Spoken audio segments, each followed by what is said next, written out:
and I've asked this of so many guests on this show, but I'm fascinated by how people come to that point where they begin to do the uncomfortable work of looking inward.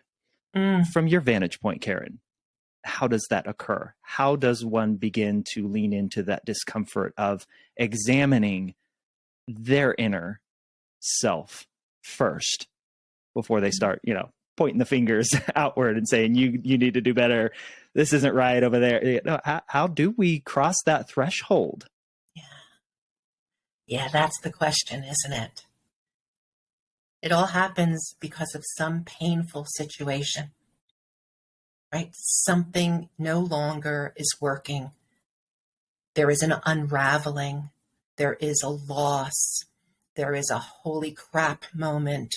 There is a hitting your knees moment. There is like holding on with your fingertips moment. Something is no longer working.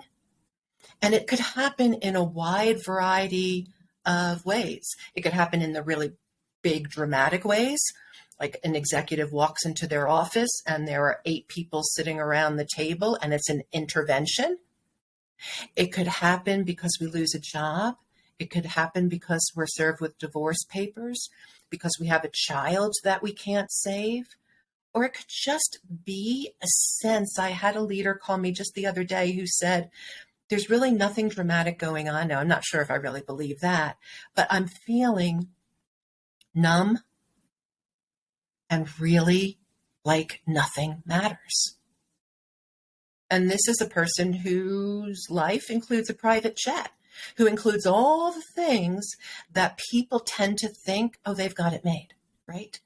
So it involves some kind of a catalyst. Something is happening, Michael. What do you say to the person who's like, I don't want to get there. I don't want to go through that. What do you say to the person who's like, okay, you convinced me, kind of spooked me here, Karen. How do I avoid that discomfort? Right. Who wants to get to that? Right? Where you feel like, oh, wow, the game is really, really up, whatever that is, and everything starts to fall apart around you.